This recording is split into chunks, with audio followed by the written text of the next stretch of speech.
Olá pessoal, sou o sommelier Rodrigo Gibim, da Gustátio Vino. É um grande prazer estar novamente aqui com vocês, nesse domingo já de madrugada, que é o único tempo tranquilo que ninguém vai me interromper, né? E que eu costumo fazer as gravações. Hoje temos um assunto mais do que controverso, né? Uvas híbridas do Brasil e do mundo. Então o último já foi bem controverso, que foi o sistema de avaliações, né? Das provas de revistas que fazem tabela de pontuação de vinhos, que é bem controverso também, mas acho que aqui eu bati o recorde, né? E para quem me conhece sabe que eu gosto de coisas diferentes. Eu sempre coloco 3 ou 4 palavras ali que sintetizam o conteúdo da aula, que é a novidade, que não é tão novidade assim, que a gente vai ver, resistência que está sendo quebrada e o preconceito que está sendo anulado também, né?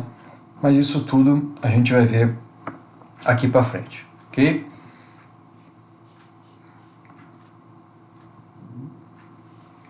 Então, primeiro, a história das uvas híbridas está baseada na separação entre as vitiviníferas e as uvas americanas. São os dois grandes nichos, vamos dizer assim, de espécies de uvas, né? Espécies vão ter várias, mas os grupos são a vitivinífera, que é uma espécie separada, e as uvas americanas, que tem várias espécies, que não são dezenas, que a gente vai ver também. Logo nesse slide já tem algumas amostras ainda do que vem para frente, né?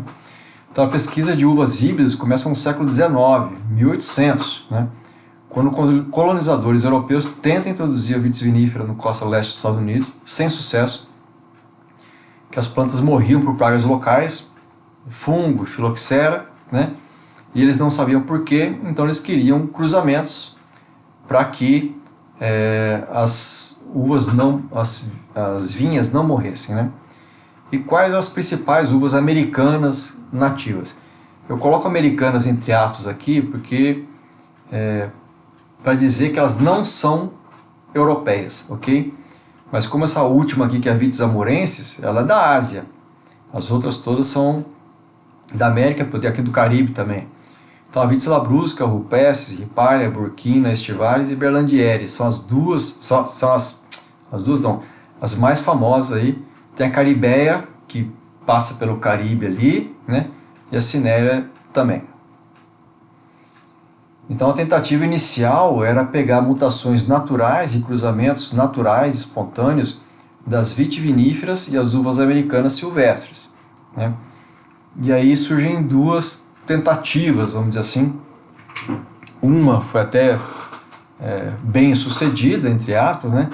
E a outra eu coloquei aqui por história, né? Então a Isabela, em 1816, ela é uma uva híbrida natural, ou seja, cruzamento natural, uma vitis vinífera que não tem catalogado qual é o tipo dessa vitis vinífera, e uma vitis labrusca, né? E a Isabela chegou no Brasil com o nome de Isabel, né? Depois ela foi trocada pela Cebel 2, mas a gente vai ver para frente. E a uva Concórdia, eu coloquei aqui por história, né? Ela não é uma híbrida, mas é uma seleção de Vitis labrusca mais precoce, produtiva, resistente ao frio, amplamente utilizada na produção de sucos de geleias. E por que eu botei se ela não é uma híbrida? Porque desde lá já existia essa seleção de clones, né? Essa seleção de mutações naturais. Então eles ficavam observando, e isso vai acontecer também até agora. Os híbridos que são feitos, eles são observados e pegam aqueles que têm uma diferenciação genética diferente, uma mutação, vamos dizer assim, diferente das outros clones, e esses daí vão sendo selecionados. Mas isso já aconteceu desde 1854 com a Concórdia, e é utilizado até hoje, né? Então, a partir de 1860, a filoxera, que é o pulgão lá vindo dos Estados Unidos, em mudas americanas, passam a devastar os vinhedos europeus, exterminando em 30 anos 80% dos vinhedos. E aí eu botei aqui a imagem da filoxera, lembrar que tem uma fase da vida dela que ela tem asa, por isso que ela se propagou tão rapidamente pela Europa, né? E aqui uma folha de uma videira infectada por filoxera, que ela apresenta essas verrugas aqui, que é bem característica. Okay? E aí os estudos que foram feitos na época com a praga da filoxera devastando tudo, o pessoal indo para falência, né, foram para duas soluções, né? Primeiro, porta-enxerto norte-americano, utilizando a proteção natural que as raízes desenvolveram contra a filoxera e preservando as características da vitivinífera. Então, como é que está na imagem aqui do lado? A raiz é americana, né, em forma de V, aí você faz um corte no caule assim, em forma de V, e encaixa na parte de cima a parte europeia. Aí você põe uma fita aqui, protege para não entrar bactéria e tal, e o cavalo, que é a raiz, ela serve só como condutor de seiva para o restante da parte aérea e produtiva da vinha. E a outra opção foi a criação de uvas híbridas, né, por cruzamentos artificiais. Temos alguns resultados, vamos dizer assim, a Ceibel e a Save Villard, né? Só que com o sucesso da enxertia, porque mantinha as características das uvas europeias, a Europa passou a proteger aí de forma agressiva a identidade das suas uvas tradicionais, banindo o uso de uvas americanas e híbridas por quase todo o século XX. Então a gente vai ver que algumas uvas lá, da parte dos exemplos que eu dou lá no final da apresentação, elas ainda conseguiram resistir até 1950, mas chegou uma hora que acabou e arrancaram tudo e não pode mais, né? Aí no século XXI, já bastante tempo depois, né, a pressão pela diminuição de pesticidas químicos, graças aos fungos, né, e as mudanças climáticas, a área que não chovia agora está chovendo, a área que não tinha fungo agora está tendo fungo, e a área que chovia pouco agora está em seca total, né? Então muda a mentalidade da indústria vinífera mundial, passando a considerar a possibilidade da utilização de uvas híbridas, que a gente vai ver que já tem muito local que está aprovado, né? Aí, laboratórios da Alemanha e da Itália criam as uvas Piauí. Eu não vou me atrever a falar esse nome aí, né, que é um nome alemão. Mas o que significa isso? São videiras resistentes a fungos que contêm de 85% a 99% do material genético das vitiviníferas. Qual a diferença das Piauí para as híbridas anteriores?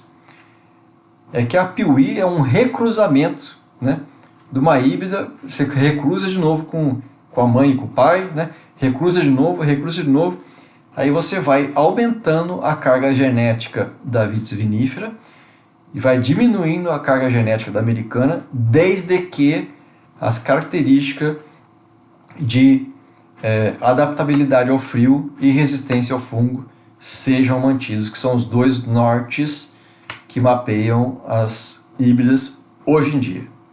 Ok? Em dezembro de 21, não faz muito tempo, a União Europeia aprovou e publicou que as denominações de origem protegida podem inserir uvas Piauí desde que ficasse explícito nas normas da DOC. Ou seja, o Conselho Regulador vai se reunir e vai determinar: podemos Piauí aqui? Sim ou não? Quais? Em que quantidade? Em que produção? Qual o máximo que eu posso colocar no corte? Se isso ficar bem explícito, a União Europeia já aprovou. E locais que já autorizaram as uvas Piauí: Alemanha, quase todas as 13 regiões, e a Alemanha, que é um grande foco de novos terroirs, né? O calor está subindo, então tem áreas da Alemanha que antes não eram cultiváveis, que estão começando a passar a ser, que vão ser alvo dessas uvas Piauí que são resistentes ao frio. Ok? Áustria, todas as regiões já aprovaram, né? França, Champagne já aprovou, Bordeaux, Languedoc, Alsácia.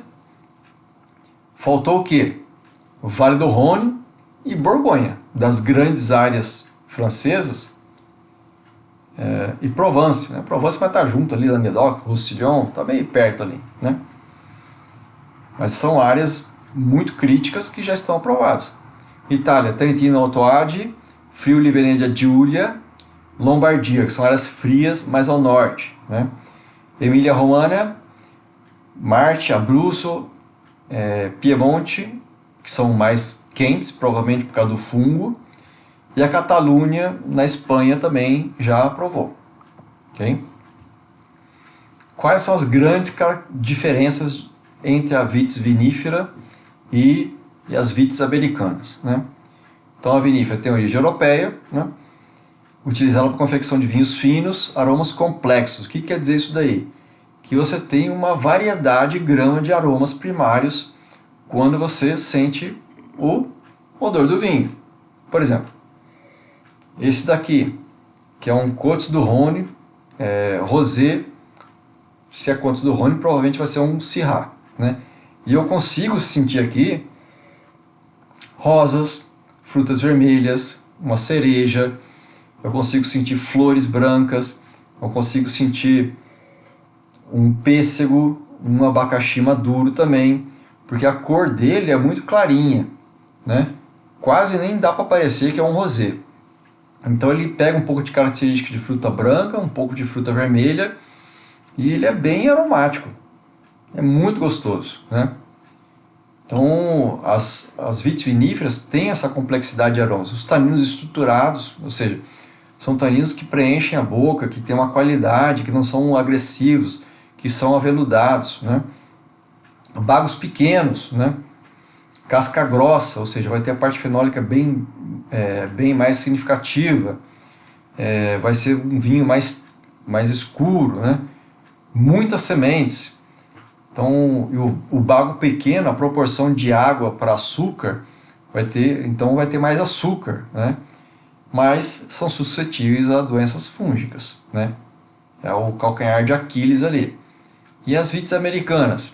A grande maioria, mas nem todas, na América do Norte, são utilizadas normalmente para consumir natura, como já mostrei já, sucos e vinhos de mesa. Aí apresenta esse aroma foxado. Cara, o que é isso? Resumindo, é o odor de uva quando eu tomo vinho. E o que é foxado? Foxado eles botaram o nome de fox, de raposa, né? Aroma de raposa. Cara, eu nunca cheirei uma raposa, então não sei se está certo ou não. Mas quer dizer que é aquele aroma de uva que você toma o vinho de mesa brasileiro e você sente. E esse aroma de uva, ele é forte. E aí ele predomina o vinho e esconde muitas das características desses aromas complexos primários, que é da uva em si. Então esse aroma foxado domina e acaba deixando o vinho de uma qualidade menor. Os bagos são grandes, os seus grãos são grandes, tem muita polpa, aí vai ser menos açúcar, e a casca é fina, ou seja, os compostos fenólicos dele são menores, né? Resistente à filoxera e mais resistente a doenças fúngicas, né? Que o açúcar eu já comentei. E aí temos aqui também a imagem clássica, né? Temos aqui, ó, casca fina, bago grande, polpa bem carnuda, né? Que é a vitis labrusca. E aí casca grossa, bastante compostos fenólicos, mais tinta, né? Bagos menores e açúcar mais intenso, né? E aqui a imagem dos dois cachos aí, né? E definição para a União Europeia. O que a União Europeia considera como uma uva híbrida, né? É uma videira obtida a partir do cruzamento de uma vitis vinífera e outras espécies do gênero vitis. Deixa eu molhar a boca aqui que...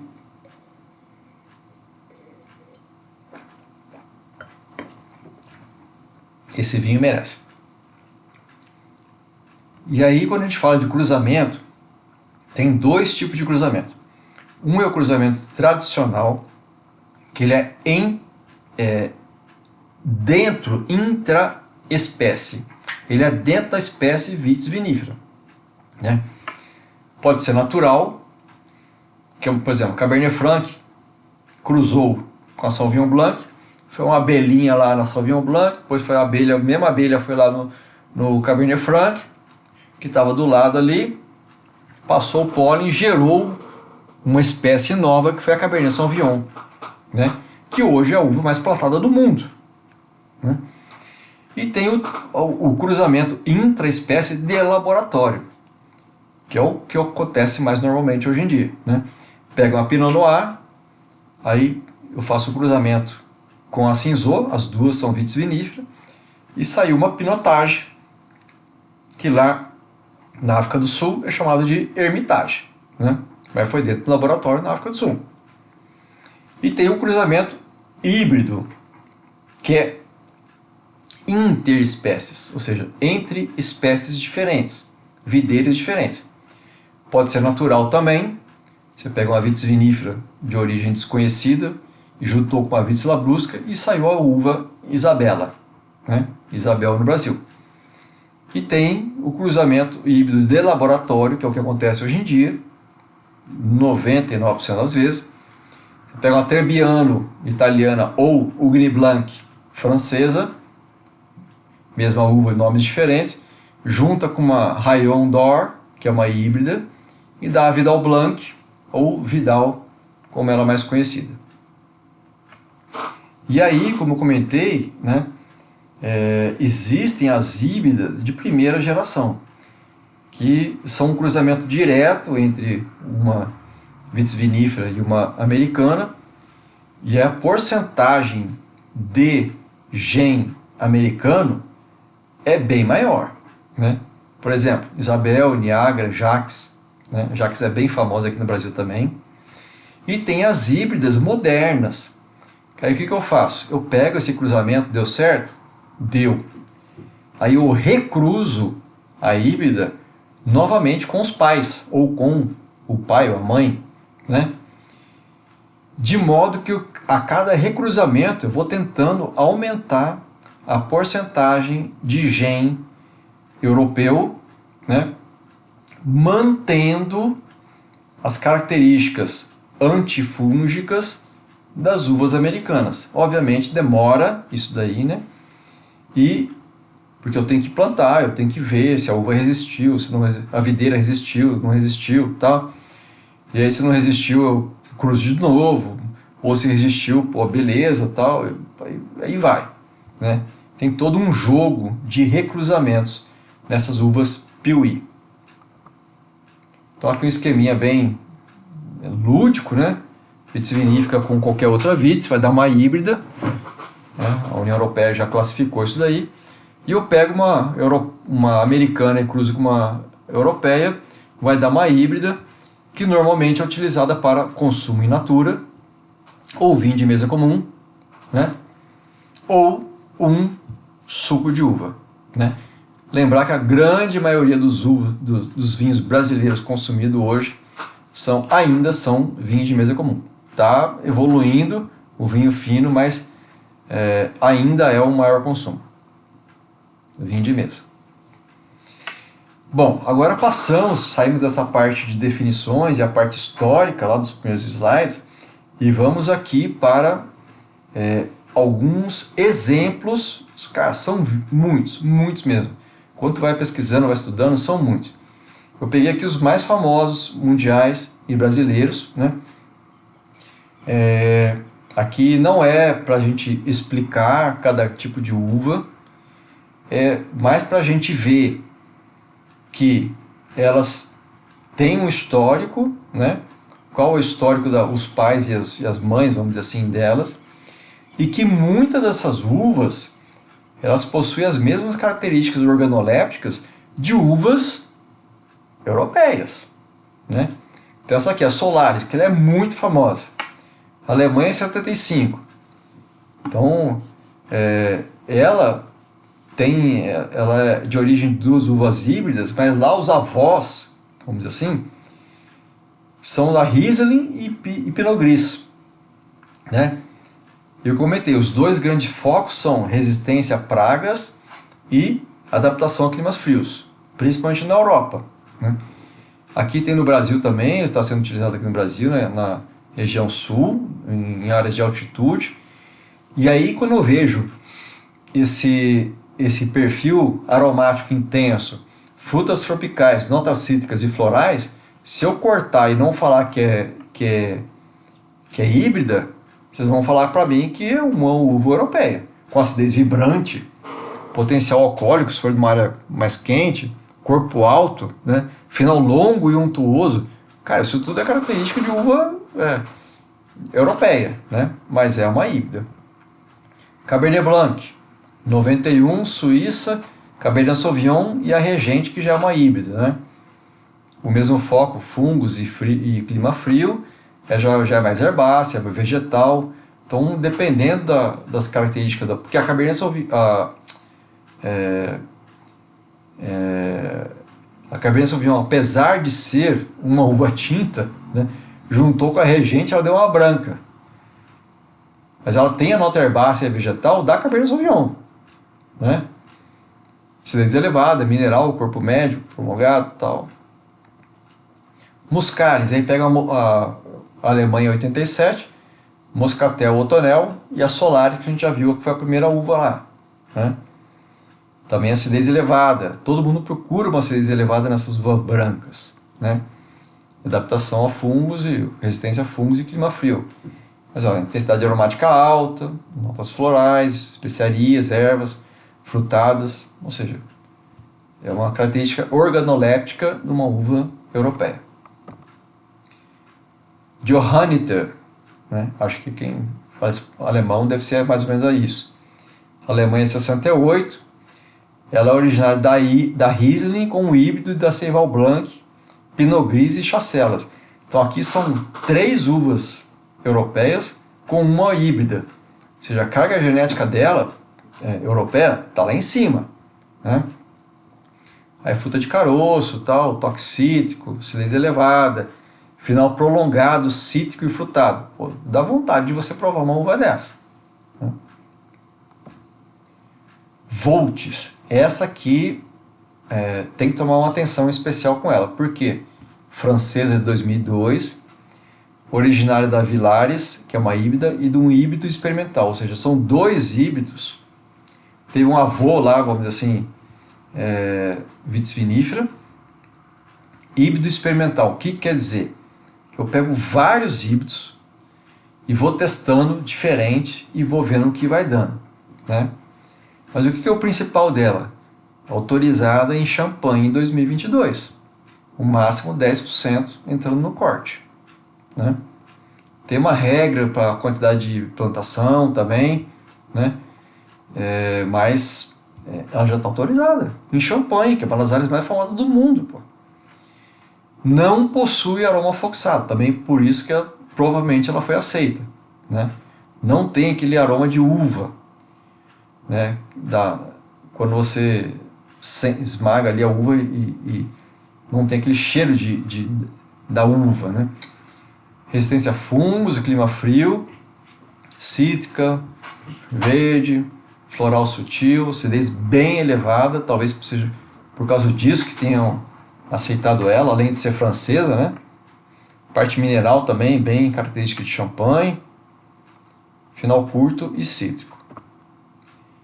Sauvignon Cretos, na Itália, 2003, Sauvignon Blanc e outro híbrido experimental. Fungo, clima frio, cidade aromática média alta, tal, herbáceo, frutado, cítrico. Ou seja, todos vão girando ali em torno de características desejáveis e reconhecíveis de uvas europeias. Sauvignon Gris. Então, não só brancas, temos gris também, que elas vão ser vinificadas como brancas. Alemanha 83, vem da Seyval Blanc, que é uma híbrida, e a Zahringer, que é um híbrido de Riesling e Gewürztraminer, que é uma híbrida também, mas que tem como pais ali a Riesling e a Gewürztraminer. Ou seja, são 2 uvas maravilhosas que eu acho, a Riesling e a Gewürztraminer, que estão aqui com genética nessa uva. Deve ser bom. Testes no sul do Brasil, resistência a fungos, climas chuvosos e frios, talvez por causa disso que está no sul do Brasil também. Fruta de caroço, cítrico, mineral, tal. Dá também curiosidade de provar, né? Regente, essa bem famosa, Alemanha 67, cruzamento da Sylvaner, né, com a Miller-Thurgau e a Chambourcin, essa última uma híbrida. Teste sul do Brasil também, frio, praga. Olha a casca da uva, a cor da casca dessa uva aí. E não só preta, né, mas ela é tintureira, ou seja, a polpa dela também tem pigmentação e não apresenta os aromas floxados, né, aroma de uva. Interessante essa uva também, né, e está aqui no Brasil. Rösler, né, Áustria 70, originário da Zeugat. Já tomei desse vinho, pô, é muito gostoso. Okay? E da híbrida entre a Cheval Blanc e a Blaufränkisch. Cheval Blanc, sim, híbrida, e a Blaufränkisch, não. Né? Adaptado ao frio extremo, e pô, aí já áreas ali mais ao norte da Europa, né? Novos terroirs. Cor bem preta, né? Bem escura, e também tintureira, com a polpa escura. Frutas negras silvestres lá, taninos marcantes, essa já é bem mais presente um tanino, final longo, com frutas negras e especiarias. Satan Noir,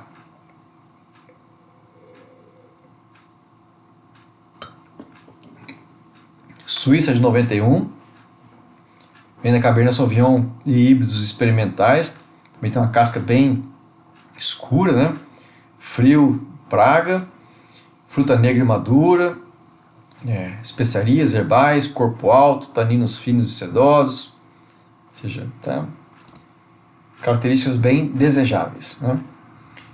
Cabernet Cortes, ela já é um pouco mais clara, Alemanha 82, vem da Cabernet Sauvignon e da Solaris, que é uma híbrida, que é aquela primeira que a gente viu lá na frente, né?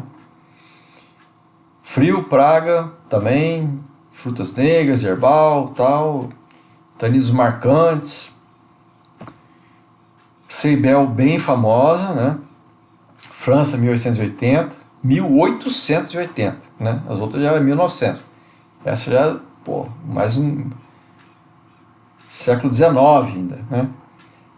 E a Ceibel não é uma híbrida, é uma família de clones, né? Tem milhares de híbridos. São muitos recruzamentos que eles fizeram. Então, a originária da Aramon, eu não conheço essa uva, Aramon. Alicante Bouschet, sim, né? Bem famosa agora, lá no Alentejo, né? Cruzando com diversos híbridos. Então, são vários recruzamentos e cada um tem uma característica específica, né? Resistência filoxera ao frio. Em 1950 estava disseminada pela França, mas foi banida para proteger as uvas nativas, né? Disseminada não é que estavam grandes extensões, não. Mas o pessoal ainda estava se recuperando da filoxera e tinha bastante plantação dela ainda, né? Porque ela era resistente à filoxera. Mas a partir de 1950 ela foi completamente banida, né? A Ceibal 2, né, substituiu a Isabel em São Paulo, e atualmente está em uso no Rio Grande do Sul. Também normalmente é uma uva tintureira, desses milhares de clones que ela tem, né? Aroma de fruta silvestre, herbáceo, vegetal, etc. E o final rústico e herbáceo. Baco Noir, França, 1902, originário da Folie Blanche, da Grand Glabre, que é uma vitis riparia. Normalmente a vitis labrusca é a mais utilizada, mas foi a riparia. Frio, filoxera, também em 1950 estava disseminado pela França, tinha em vários locais, mas foi banida também, justamente com a outra, assim como a outra anterior que a gente viu. Frutas negras e ácidas, caráter rústico, terroso, então essa é bem mais potente, vamos dizer assim, né? Merlot Cantus, Itália 2002, essa é mais... Você vê que o cacho dela é um pouquinho menor, né? Itália 2002, originário da Merlot e de híbridos. Frio, praga, também não apresenta o aroma foxado. Frutas negras e vermelhas, tal, corpo alto, taninos, final longo. E aí passamos para os brasileiros, né? Temos a uva Guete, que não é brasileira, ela é de origem americana, 1851, originária da Black Hamburger. Hamburger não, já final de noite, já 1 da manhã, já tá, o Tico e Teco já tá Black Hamburgo, né? E na Itália chama Schiava Grossa. E da Carte, que é uma Vitis Lambrusca. Frio, praga, ela chega ao Brasil em 82, trazida por imigrantes italianos.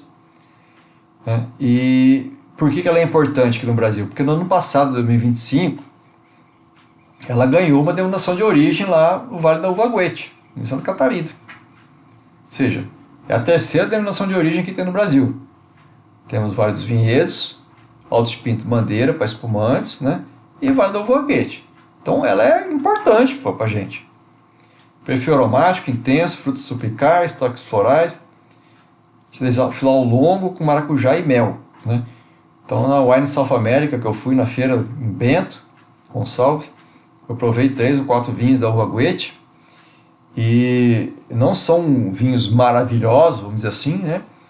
Acho que falta um pouco de acidez. Aqui, ó. Tá aqui a acidez alta, mas os vinhos que eu provei, eles estavam mais maduros, vamos dizer assim, né? Mas dá para tomar tranquilamente, cara. Não é, assim, não tem aroma foxado, assim, pô, é bem agradável, né? Bem tranquilo de beber. Temos a Lorena, BRS Lorena, da Embrapa, criada no Brasil em 86, mas só foi lançada em 2001, originária da Malvasia Branca e da Ceival, que é uma híbrida, resistência a pragas e umidade, intensidade aromática alta, floral marcante, frutas tropicais e cítricas, né? Acidez média, que foi, acho que, e final longo e levemente amargo. Então, olhem no canal do YouTube ou nas imagens do Instagram, né? Que essa semana eu coloquei um vinho Lorena lá que eu provei, ok? E eu senti justamente isso, tem uma intensidade aromática alta, mas acho que faltou acidez, né? E o final levemente amargo. Então, não tinha revisado esse slide aqui ainda, mas deu para sentir isso e comprovar aqui na prática. Mas tem que tomar, tem que tomar. Esse foi o primeiro vinho Lorena que eu tomei, vamos dizer assim, não que eu comprei, né? Eu tomei lá em São Roque, né? Pela primeira vez na vida. Eu achei agradável, assim, até para agradar o produtor, eu acabei comprando uma garrafa. Eu tomei aqui já talvez no início do declínio dele. Eu estava com 3 anos já de safra, né? A primeira eu dividi a garrafa em duas. A metade que eu tomei inicialmente estava bem agradável, né? Já no dia seguinte já não estava, a acidez caiu bastante já, e ele já ficou bem assim pesado na boca e acabou indo para a pia, né? Bibiana, isso eu acho que eu já tomei também lá em São Roque, mas eu não estou lembrado sinceramente, né?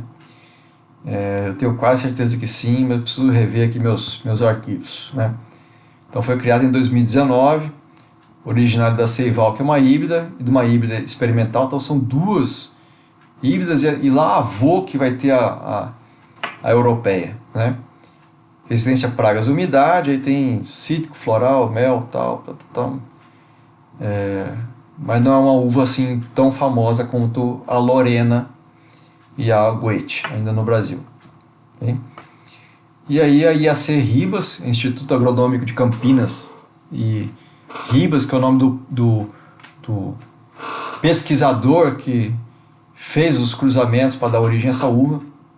Uma história muito bacana, mas triste, né? Então ela foi criada no Brasil em 1950 e só foi lançada 71 anos depois. Por quê? Porque o pesquisador originário da Syrah, Syrah, gente, da Ceibel, que é uma híbrida que a gente já viu, né? O pesquisador fez lá a pesquisa, não tinha orçamento, acabou morrendo, né? E a pesquisa dele morreu, sinceramente ficou parada. E aí, muito tempo depois, um outro pesquisador, eu tenho quase certeza que estava fazendo o doutorado dele, e resolveu pesquisar, tal, pegou, achou os manuscritos, vamos dizer assim, do Ribas, e se interessou para dar prosseguimento na pesquisa, só que não tinha o principal, que era o quê? A uva. Tinha a teoria, mas a prática, a uva. O que ele fez? Acabou? Morreu? Entendeu? Ele tinha que fazer tudo de novo. E aí um funcionário lá do IAC falou, cara, tem um parreiral lá longe, numa área lá abandonado há décadas e décadas. E aí o pesquisador foi lá, fez a colheita, fez a coleta das uvas, fez a análise genética e comprovou que era a uva Ribas do pesquisador, né? E a homenagem a ele, deu o nome batizou de Ribas, né? Mas é para a gente ver a vergonha da pesquisa brasileira, né? Quantas e quantas pesquisas já foram abandonadas por falta de orçamento e por falta de continuidade, né? Porque o pesquisador tem que sobreviver. Então, se não tem orçamento, ele vai fazer outra coisa. E esse morreu, infelizmente, e não viu o fruto da sua pesquisa. É uma uva flat, vamos dizer assim, ela não tem grandes atrativos, corpo leve, acidez alta, mas um final leve, tudo leve, né? Com exceção da acidez. Mas é fruto de uma pesquisa de um brasileiro que, graças a Deus, não morreu permanentemente, né? Então, vergonha para a pesquisa brasileira que não tem o apoio necessário para levar para frente as coisas que a gente tem condições de produzir, infelizmente. Gente, e aí, gostaram do conteúdo? Pô, me esforcei bastante, gostei muito do assunto, né? Se você gostou, dê seu like, compartilha com o pessoal, compartilha com aquele sommelier que é preconceituoso, né? Porque hoje ele fala que não bebe uva híbrida, mas daqui a pouquinho ele vai estar bebendo sem saber, né? E vai estar mordendo a língua, ok? Então veja lá no YouTube também, aqui no YouTube, né? O vídeo que eu coloquei sobre a uva Lorena, né? Do vinho avaliado, os slides estão lá no canal Gustavo Vino do Instagram, né? Deixe suas sugestões para novos conteúdos, cara. Cara, eu adoro estudar. É uma das minhas paixões, estudar sobre vinhos. E quando pego um assunto bem diferente, assim como esse, cara, o olhinho brilha, né? Mas dá trabalho, muito trabalho. Então, qualquer contribuição para a manutenção aqui do canal, o pix gustativino@gmail.com é muito bem-vindo. Porque eu estudo, eu vou pesquisar, tem luz, estamos de madrugada aqui, era para estar dormindo já e não estou dormindo, né? Para passar esse conteúdo para vocês. Então, contribuam com um canal que agradeço por demais. Gente, vou continuar com o meu rosé aqui, são 1h15 da manhã, né? Um grande abraço a todos, saúde e a gente se vê, se Deus quiser, nos próximos conteúdos no YouTube e no Instagram.